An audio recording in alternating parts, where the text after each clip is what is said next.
દોસ્તો નમસ્કાર। આજે હું વાત કરીશ માહિતી સેવાઓ, ગ્રંથાલય અને માહિતી કેન્દ્રમાં અપાતી માહિતી સેવાઓ। આજના એઆઈના યુગમાં વાચકોમાં ઓટ આવી છે, તેને ભરતી લાવવા માટે આજે હું વાત કરી રહ્યો છું કે ગ્રંથાલય અને માહિતી કેન્દ્રોની માહિતી સેવાઓ। આ સેવાઓ જે મેળવશે એમાં ખાસ કરીને સ્પર્ધાત્મક પરીક્ષા આપતા વિદ્યાર્થીઓ, માસ્ટર ડિગ્રી કરતા વિદ્યાર્થીઓ, પીએચડી કરતા વિદ્યાર્થીઓ અથવા તો કોઈ પણ એક્ઝામ આપતા વિદ્યાર્થીઓના માટે માહિતી સેવાઓ, ગ્રંથાલય અને માહિતી કેન્દ્રોની માહિતી સેવાઓ ખૂબ જ ઉપયોગમાં આવશે।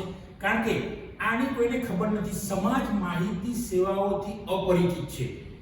જે ભણેલા છે અથવા તો લાઇબ્રેરી સાયન્સમાં ભણેલા છે અથવા તો લાઇબ્રેરીની જેને ખબર છે એમને માહિતી સેવાઓની ખબર છે, બાકી લગભગ સમાજમાં આનાથી લોકો ઓછા પરિચિત છે। તો મિત્રો, માહિતી સેવાઓની વાત કરીશ તો હું તો પહેલી એક સેવા છે ઇશ્યુ રિટર્ન।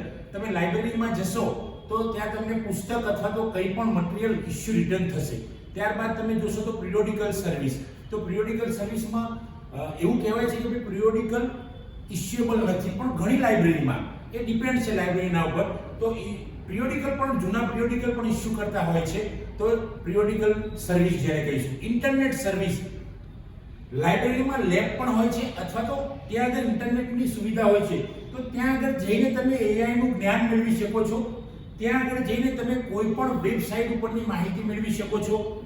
ત્યાં તમે કોઈ પણ ઈ જર્નલ, ઈ બુક વિશેની માહિતી મેળવી શકો છો નેટ ઉપરથી। ત્યારબાદ આપણે વાત કરીશું તો ઇન્ડેક્સિંગ સર્વિસ।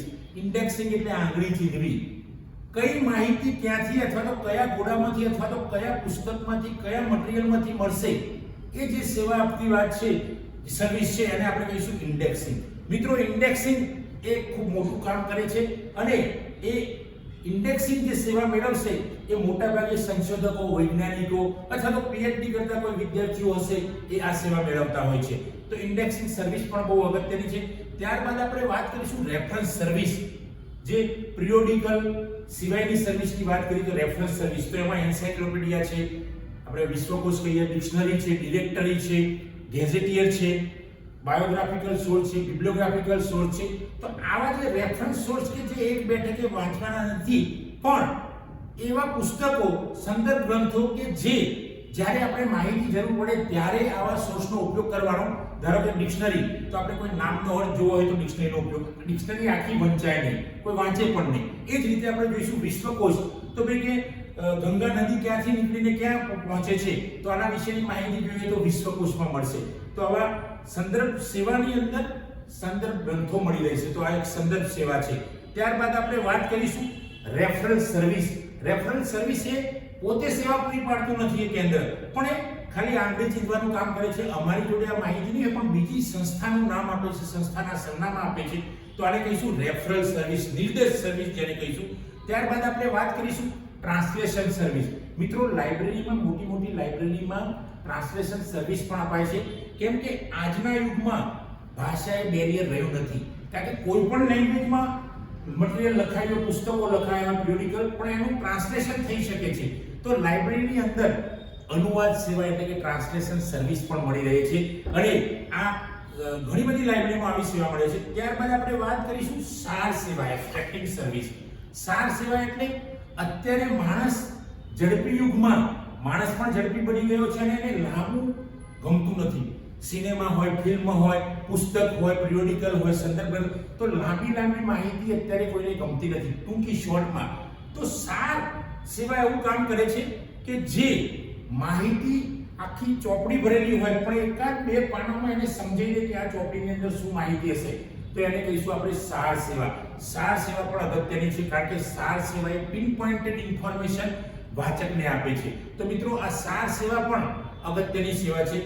ત્યાર પછી આપણે વાત કરીશું રિપ્રોગ્રાફી સર્વિસ। રિપ્રોગ્રાફીમાં ઘણી બધી બાબતો આવતી હોય છે। ઝેરોક્સ સેવા આપણે કહીશું, એટલે કે ફોટો કોપી સેવા જેને કહીશું। એની અંદર કોઈ માઇક્રો ફોર્મ બનાવવું હોય, મેક્રો ફોર્મ બનાવવું હોય, કોઈ માહિતી મોટી હોય તેને નાના સ્વરૂપમાં આપવી, કોઈ માહિતીને ડીવીડીમાં આપવી, તો આ જે સર્વિસ છે એને આપણે કહીશું રિપ્રોગ્રાફી સર્વિસ। તો મિત્રો, આવી લાઇબ્રેરીમાં ઘણી બધી સેવાઓ છે જે આજના વાચકો મોટા ભાગના વાચકોને ખબર નથી હોતી. એ સિવાય આપણે કહીશું બાળ સેવા, નાના નાના બાળકો આવશે તો એમના માટે સ્પેશિયલ ગુજરાત વિદ્યાપીઠ જેવી લાઇબ્રેરીમાં તો બાળ વિભાગ અલગ છે મિત્રો, ચિલ્ડ્રન સેક્શન આખું અલગ છે, એમના માટે નાની નાની ખુરશીઓ છે, બરાબર. તો આવી લાઇબ્રેરીમાં, ગુજરાત વિદ્યાપીઠ જેવી લાઇબ્રેરીમાં બાળકો આવશે તો બાળકોને લગતા પુસ્તકો, મોટા ચિત્રોવાળા પુસ્તકો, એમને ગમતા કાર્ટૂનના પુસ્તકો, જોક્સના પુસ્તકો, તો આવા બધા પુસ્તકો એમના લગતા છે. એ સિવાય વૃદ્ધોની સેવા, તો વૃદ્ધ માણસો પણ એમને પણ કેવા મોટા અક્ષરોવાળા પુસ્તકો જોઈશે, એમને પણ ધાર્મિક ગ્રંથો ગમશે, રામાયણ, મહાભારત, પુરાણે શરીફ, બીજા કોઈ પણ ધર્મનો ગ્રંથ હોય, ગીતા હોય, તો આવા ગ્રંથો એમને ગમશે. તો એમના માટે વૃદ્ધો માટેની ખાસ સેવાઓ પણ પૂરી પાડવામાં આવે છે. બ્લાઇન્ડ માટેની સર્વિસ, હેન્ડીકેપ માટેની સર્વિસ, તો ધારો કે બ્લાઇન્ડ માણસ તો જોઈ શકતો નથી તો એમના માટે ઓડિયો સર્વિસ આપવામાં આવે છે, અને એ ટેપ એક બાજુ બોલતી હોય, ત્યાં ઓડિયો કેસેટ બોલતી હોય, અને બ્લાઇન્ડ માણસ સાંભળતો હોય તો આને કહીશું આપણે બ્લાઇન્ડ સર્વિસ અથવા તો હેન્ડીકેપ સર્વિસ.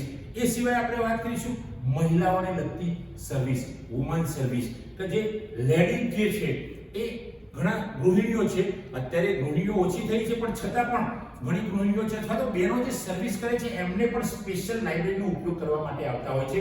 એમને એમના બાળકોને ભણાવવા, ઘરમાં કેવી રીતે રસોઈ બનાવી, શૃંગારના સંદર્ભમાં, એસ્થેટિક એટલે કે સૌંદર્યને લગતી બાબતોના સંદર્ભમાં પણ પુસ્તકો વાંચવા આવતા. તો સ્પેશિયલ મહિલાઓની સેવા આપવા માટેની પણ આ એક સેવા છે, મહિલા સેવા. પછી બહારના વાચકો, જે વાચકો લાઇબ્રેરીમાં આવી શકતા નથી પણ એમને ઘરે બેઠા બેઠા પુસ્તકો પૂરા પાડવા, પિરિયોડિકલ પૂરા પાડવા, કંઈ પણ સેવા પૂરી પાડવી, તો આને બહારના વાચકોની સેવા કહે છે. તો મિત્રો આવી સેવાઓ પણ જુદી જુદી ઓનલાઈન સર્વિસ, તમે અહીંયા બેઠા બેઠા તમે ઓનલાઈન સર્વિસ પૂરી પાડશો. એ સિવાય OPAC service, online public access catalogue service. તો આની અંદર કેવું હશે કે ઓનલાઈનની અંદર તમે કેટલોગ જે હોય એ તમે કોઈ પણ જગ્યાએ, ફોર એક્ઝામ્પલ તમે અમેરિકામાં બેઠા હશો અને ભારતની કોઈ પબ્લિક લાઇબ્રેરી હોય તો એની અંદર કયા પુસ્તકો છે, આ પુસ્તકો ઇસ્યુ થયેલું છે કે નહીં, તો એના વિશેની જાણકારી તમે ઓપેકથી મેળવી શકો. અત્યારે ગુજરાત વિદ્યાપીઠ જેવી લાઇબ્રેરીમાં ઓપેકની વ્યવસ્થા છે સ્થાનિક, એવી રીતે ઘણી લાઇબ્રેરીમાં નેશનલ, ઇન્ટરનેશનલ લેવલે પણ ઓપેકની વ્યવસ્થા છે. તો મિત્રો ઓપેક સર્વિસ પણ ખૂબ અગત્યની છે. એ સિવાય આપણે વાત કરીશું તો તમે જોશો ઇન્ટરનેટ રિલેટેડ ઘણી બધી સેવાઓ છે. ઇન્ટરનેટ રિલેટેડ તો તમે એની લાઇબ્રેરીમાં જશો અને લાઇબ્રેરીમાં જઈને એમાં એના નેટ ઉપર બેસશો, તમે એટલે કમ્પ્યુટર પર બેસશો તો લાઇબ્રેરીની અંદર જે ઈ જર્નલ, ઈ પિરિયોડિકલ આવતા હોય, ઈ બુક આવતી હોય, તો એ તમે ત્યાં જ, કારણ કે એનું સબસ્ક્રિપ્શન જે તે લાઇબ્રેરીએ કર્યું હશે એટલે તમે ઇન્ટરનેટ દ્વારા એ સર્વિસ પણ મેળવી શકશો. તો આ સિવાય લાઇબ્રેરી, તો જેમ આજના એઆઈના યુગમાં તો હજુ લાઇબ્રેરીની સેવાઓ ઓનલાઈન વધશે, ઓફલાઈન ઓછી થશે, ઓનલાઈન વધશે. તો મિત્રો આજના એઆઈના યુગમાં લાઇબ્રેરીનો ઉપયોગ કેવી રીતે કરવો, તો અમે જે અહીંયા વાત કરી, જે વર્ણન કર્યું, ડિસ્ક્રિપ્શન કર્યું કે લાઇબ્રેરીની વિવિધ પ્રકારની સેવાઓ છે. ઘણી સેવાઓની તો વાચકોને ખબર નથી હોતી, પણ તમે જો લાઇબ્રેરીમાં ન ગયા હોય, કોઈ ઇન્ફોર્મેશન સેન્ટરમાં ના ગયા હોય તો એકવાર જાઓ, અને જો તમારે તમારી કારકિર્દી બનાવવી હોય કોઈ પણ વિષયની અંદર, તમારે કલેક્ટર બનવું હોય, ડોક્ટર બનવું હોય, મેનેજર બનવું હોય, એન્જિનિયર બનવું હોય, પ્રોફેસર બનવું હોય, શિક્ષક બનવું હોય, કંડક્ટર બનવું હોય, કલેક્ટર બનવું હોય, જે પણ કંઈ તમારી ખ્વાહિશ હોય એ જો તમે લાઇબ્રેરીમાં જશો અને આ જો માહિતી સેવાઓને થોડીક સમજશો તો તમે તમારી જીવનની કારકિર્દી ઘડી શકશો, અને તમે તમારું જે નાનકડા એક સમાજમાં રહેતા હોય, નાનકડા એક ફાટા પડતા હોય, એમાંથી તમે નીકળતા હોય તો એક વિશાળ સમુદ્રમાં તમે ભળી જશો. તો મિત્રો આપ સૌને મારી વિનંતી છે કે આ લાઇબ્રેરી સેવાઓ વિશેની વાત આપ જાણો, કોઈક લાઇબ્રેરીમાં જાઓ, નજીકની લાઇબ્રેરીમાં, અને લાઇબ્રેરીની સેવાઓનો ઉપયોગ કરો અને આપ આપની કારકિર્દી બનાવો.